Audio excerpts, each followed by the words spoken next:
Grand Portage Resources' Herbert Gold Project in southeast Alaska highlights increased gold resource, indicated and inferred, of 860,000 ounces, in excess of 10 grams per ton gold. Expansion drilling is planned on the Herbert Gold property for the summer of 2019. Grand Portage Resources trading symbols are GPG on the TSX Venture, GPTRF on the OTCQB, and GPB on Frankfurt. For more information, please visit our website, grandportage.com. Welcome to the Goddard Report. Comments made on the Goddard Report and TalkDigitalNetwork.com are an expression of opinion only. Here is Jim Goddard. My guest is award-winning investigative reporter Bob Mackin, publisher of TheBreaker.News. Welcome back to the show, Bob. Thank you. Bob, does it look like the BC legislative spending scandal is about to come to some kind of conclusion yet? Oh, no. The situation with the special prosecutors and police is still ongoing. My sources have told me that there are files in hands, the reports from the police to the special prosecutors, now to the special prosecutors, to decide whether there are charges related to the wood splitter and to the liquor purchases. But they're continuing to investigate. There could be much, much more to come there. But Gary Lenz, the other half of the duo, is gone. He retired on September 30th, found out yesterday, October 1st, and this is a Meta Police Act investigation. That's conducted by Doug Lepard, former Vancouver Police Deputy Chief. Now, Gary Lenz was the Sergeant-at-Arms, was he not? Yeah, he was a Sergeant-at-Arms, worked with Clerk Craig James. Craig James retired in May, the night before he was going to certainly be fired for misconduct. That's the report by former Chief Justice of the Supreme Court, Beverly McLaughlin. And so he took the easy way out, and now Gary Lenz has done the same. Both of them had a press conference last November. They said they did no wrong, said that they would cooperate with the investigation, and they wanted their jobs back. Well, they both walked away from their jobs. Now, of course, were they being paid up to the moment they walked away, and how much money did they walk away after being investigated? Or we don't know. We don't know the entire dollar figure, but they were being paid in full, and they're being paid expenses, and they were also banking time towards their pensions. So these guys certainly suffered the damage to their reputation. One could argue they're the own authors of their demise. And we'll see what the RCP and the special prosecutors eventually have to say, as well as the courts. But the only thing certain is that they're gone. But they left with full pay until the day they both retired. Were there contradictions in the two different reports that have been done on this so far? Well, definitely the report by Auditor General Carol Bellringer was a big disappointment. It was supposed to be a forensic audit. It wasn't. She said she found no fraud. Well, there's all kinds of evidence of fraud staring her right in the face. But for some reason, she didn't go down that road. And all the allegations that are in the Daryl Fleckus report in January would have been pretty easy for her to go and look at the receipts that had already been released, already been found by Daryl Fleckus, or go into the Encounters officer at the Legislature and ask for more. And if one didn't exist, then try to find out why. She also had the power to interrogate Craig James and Gary Lenz and order them to show or find documents. There's no evidence that she did. No evidence that she interviewed them. No evidence that she did anything to actually compel the production of any documents from them. So we still don't have the full explanation why she decided to resign, but it happened 5 days after that report was released, a report that was soundly criticized by Speaker Daryl Fleckus, a report that caused me to ask some very pointed questions on a teleconference, questions that she was not willing to answer. What does it say about her reputation? Most Auditor General reports I've seen are pretty thorough, and they find some kind of dirt no matter how clean you think you've run your office. Well, there's a history of Carol Billringer, at least in BC, since 2014 when she was appointed, of reports that are all about process and policies and procedures and rules instead of actually finding the fraud.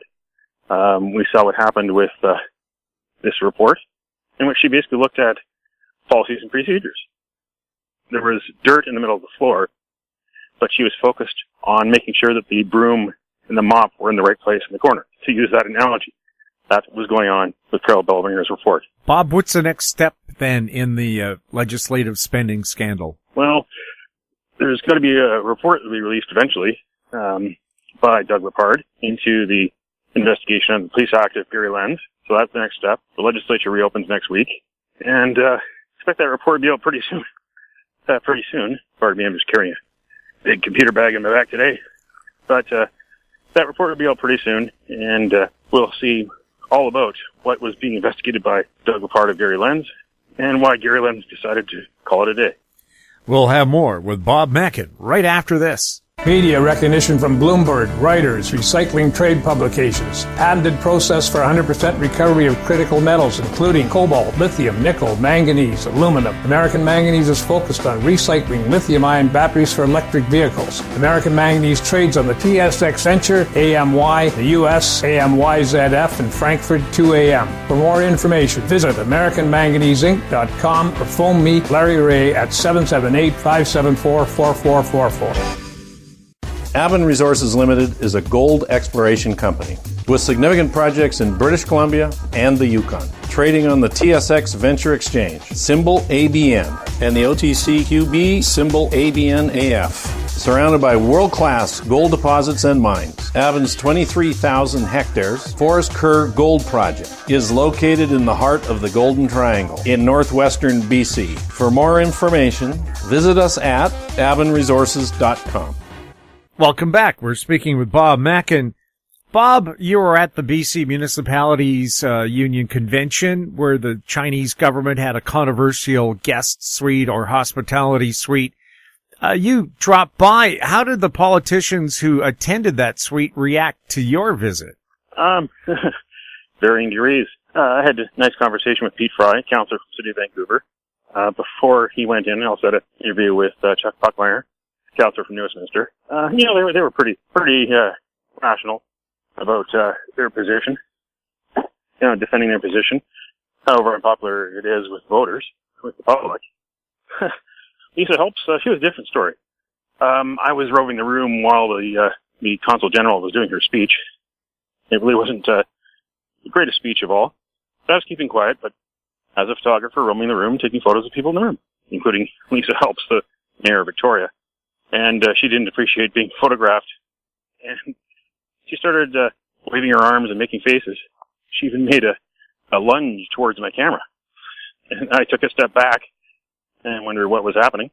I tried to explain to her, you're a mayor. I'm a reporter. You're elected by the people. I'm here to report to the people. That's all I'm doing. And her beef was that I wasn't paying attention to the speech or the lecture by the Consul General. That's debatable, but I definitely was being respectful as any reporter would be in that kind of setting, being inobtrusive and just taking photos of the politicians and the bureaucrats that were there.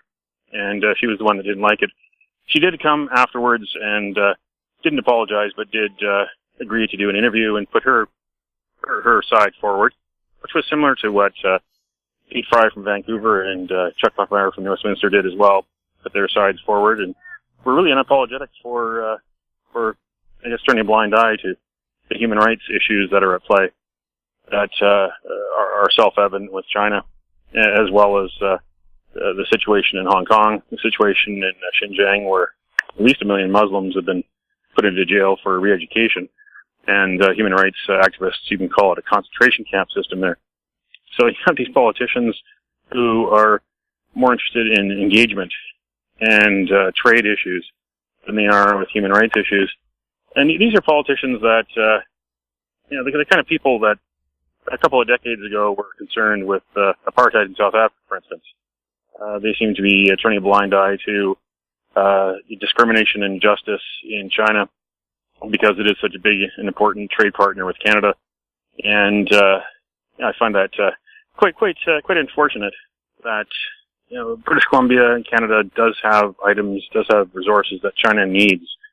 And I don't think if Canada were to take a harder line stance that China would be so offended, because we've got some resources that you can't quite get in other parts of the world. We're also closer to China than other parts of the world. They're not going to stop trading with us, even though they have on some files like canola and others, which they tied to the Meng Wanzhou situation, but that's not going to last forever. There really is a question that needs to be asked, especially during this federal election. Shouldn't Canada be standing up to China? Yes, it is a very large country, but here we are. We're supposed to be an example to other countries. We're a country that has had its own human rights problems, but a country which has done its best to reconcile those. I mean, look at what's happened with missing murdered Indigenous women, what's happened with the residential schools. We've had royal commissions. We've had very large financial settlements to the victims. We've had truth and reconciliation. Canada is trying to make amends with those that did suffer, and in whatever way possible. Whereas China's a different story, which still hasn't taken the first step towards reconciliation at all, or recognition of the Tiananmen Square massacre, for instance, from 1989. Instead, we saw the spectacle in Beijing on National Day on October 1st of the giant military parade, where they paraded their latest nuclear weapons, which can apparently have the power to reach the west coast of North America in under 30 minutes. And obliterate a couple of cities or three, give or take. Each missile carries 10 atomic warheads, so 10 warheads, that's every major city in Canada.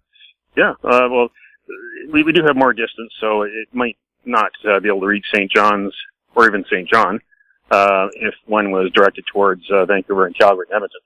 But that's kind of splitting hairs. There would be enough human carnage to ruin the country, even if it was in a small corner of the country. But those nuclear weapons cost a lot of money to build. They probably use steel in there made from coal from British Columbia. You never know where they get it from. But that's the kind of spectacle they had in Beijing to celebrate the 70th anniversary of communist rule in China. Then they had the civil side of the parade. Lots of singers, dancers, people in colorful costumes, floats. And then they let off at the end 70,000 plastic balloons. A great thing for the environment for a country which just had a parade, which was trying to do what it can to save the environment. So, that's the paradox of China. We'll have more with Bob Mackin right after the break.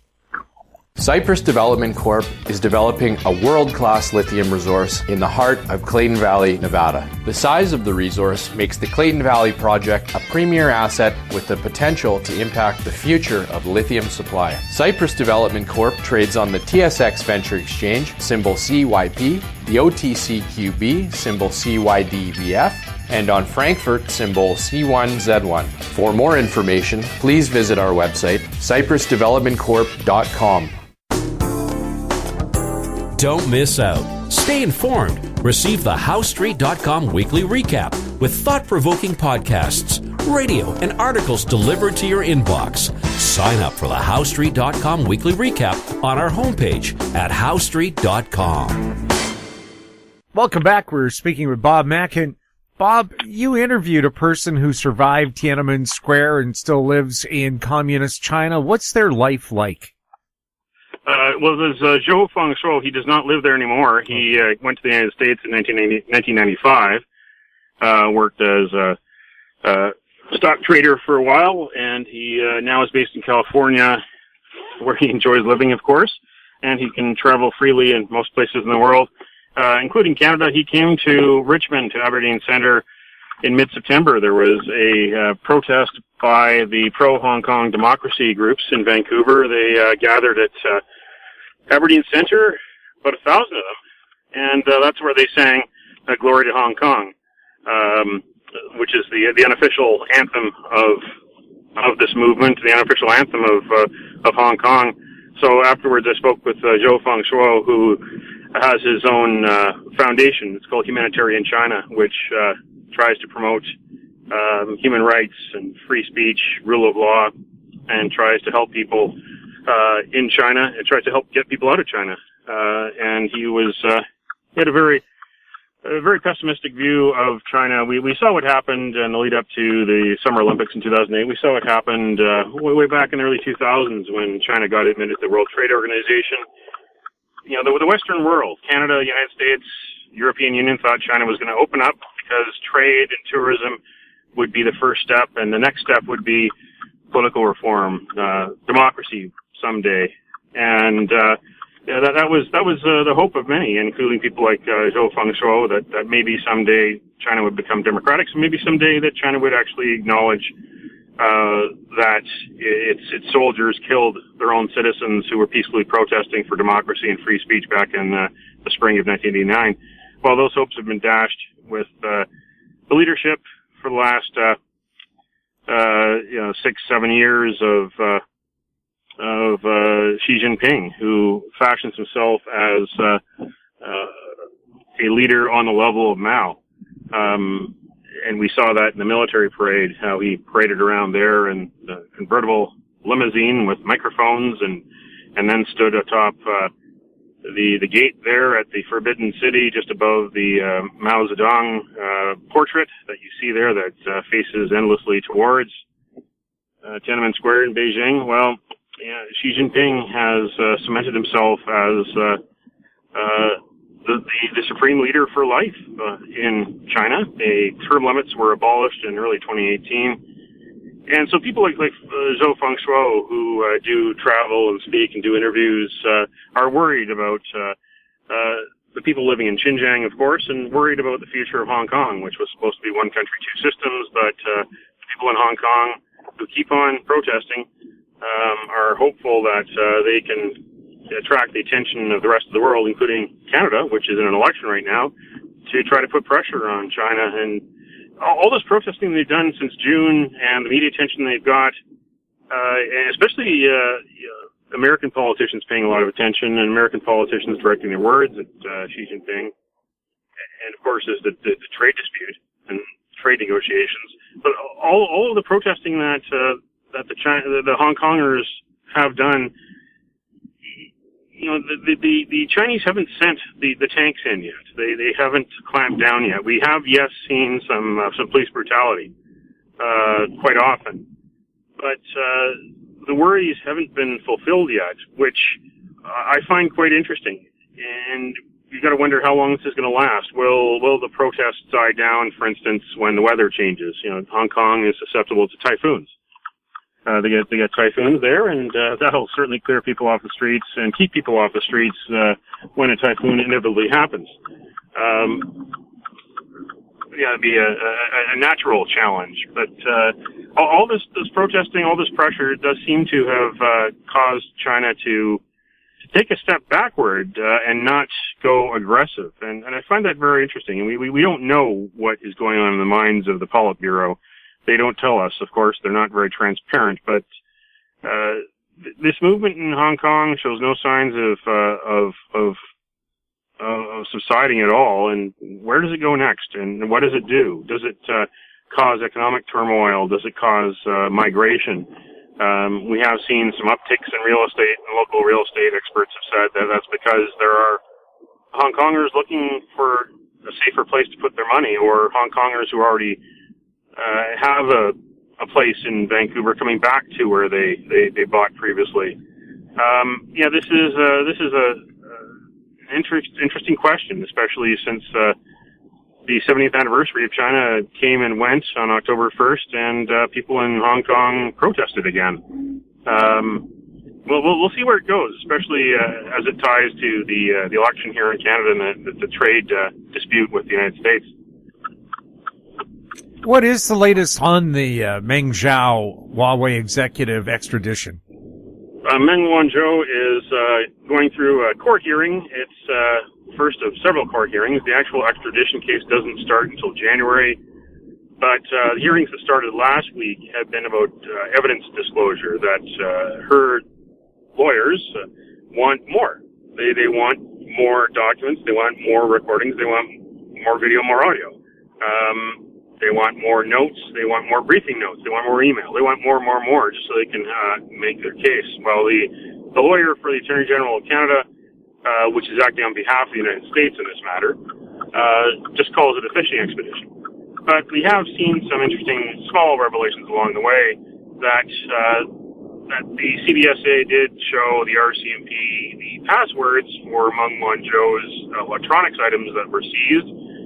That really was a no-no. That shouldn't have happened, but there's no evidence so far that the RCMP actually did anything with those passwords. If they did, then that would be very problematic for the case when it is heard in January for the extradition, when it gets started then. We've seen Meng Wanzhou come to court every day wearing new fashion. It's almost like a fashion show every day, the Meng Wanzhou fashion show. She's looking like a chief financial officer should look.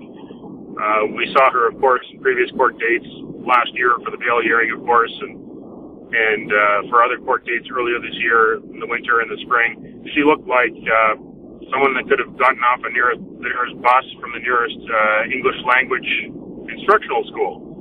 She looked quite young, but now she's wearing clothes that are befitting of a chief financial officer for a multi-billion-dollar international company like Huawei. And she has taken more of a conciliatory tone. She's allowing photographers to take photos of her as she leaves her mansion every day, and she smiles for the cameras as she leaves the courthouse the day to get back to that mansion. Certainly a bit of a charm offensive there, a different tactic. The security guards are taking a little bit of a one step back kind of role, and they're not glaring at people like they used to, and they seem a little friendlier themselves. I think that they've had a bit of a change in attitude, and maybe that change in attitude is because her defense team has found some nuggets that they think they can take this case forward with. They do say that this is an abusive process and that she spent 3 hours under CBSA detention before the RCMP actually arrested her, and are pointing to that and saying that that was wrong, that she should have been arrested immediately. The lawyer for the Attorney General of Canada said, well, CBSA has its own processes, and it had to decide whether she was admissible to the country before then letting the RCMP do its thing.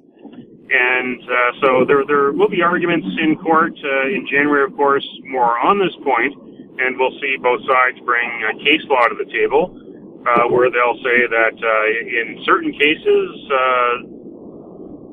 keeping someone in detention for so long before they're actually arrested was a breach of their rights.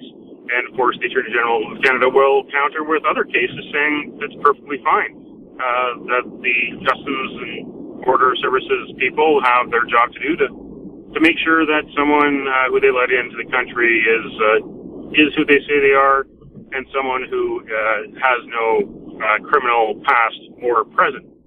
So this will be interesting. What we've seen this week and last week has been really a prelude to what we'll see in greater depth starting in January when the extradition case gets underway.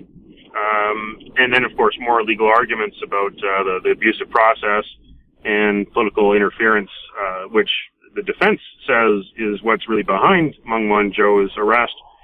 Of course, the United States wants to try her on fraud because of how she, they say, misrepresented the company when it was talking to banks about one of its subsidiaries. And they say that they did that in order to get around the sanctions to allow Huawei to do business in Iran, which had been blacklisted for a time by the United States. So we'll see where this goes. It's fascinating, but it's very, very slow moving, and that can be attested to by the lack of people in the courtroom, lack of interest in many ways. There's reporters, there's her husband. There is a group of officials from the Chinese consulate. Sometimes a school group comes in and out, and sometimes other lawyers. But it's not the jam-packed courtroom that we saw during the bail hearings and people spilling out into the streets. It's a little more of a civil affair.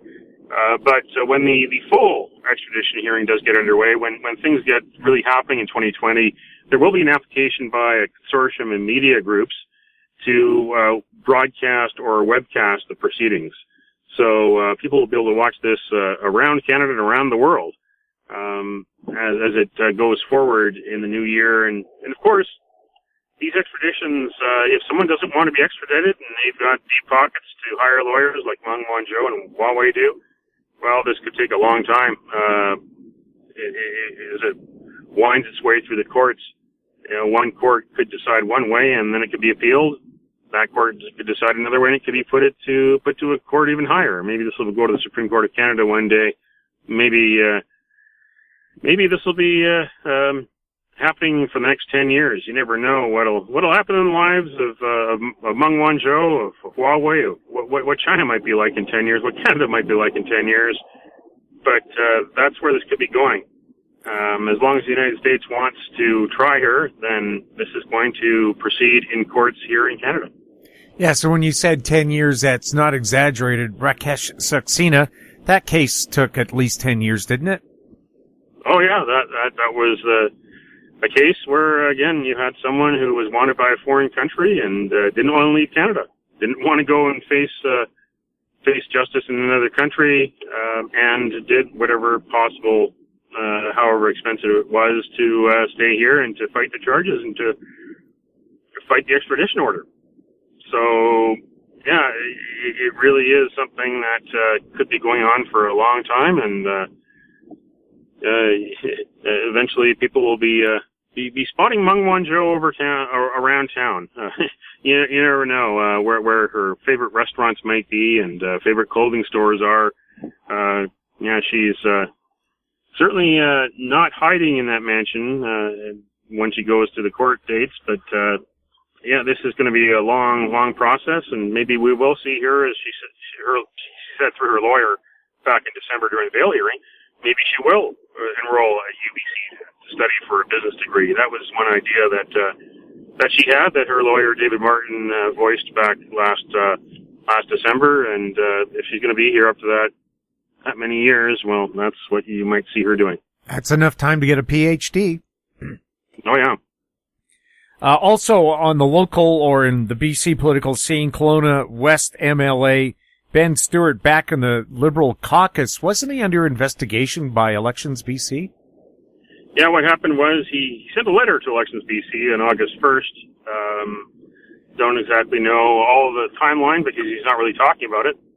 But he sent the letter to Elections BC asking them to investigate a situation where there was, according to my sources, a donation made by one of his constituency assistants. And there apparently was a refund of that donation to his constituency assistant.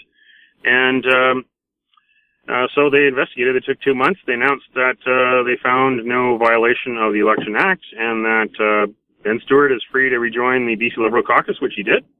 And we'll be sitting with the BC Liberals next week when the legislature resumes. Ben Stewart, I finally caught him on the phone. He finally broke his silence, but he doesn't want to be transparent and tell the world everything about what was in that letter. He doesn't want to release the letter, doesn't want to read the letter.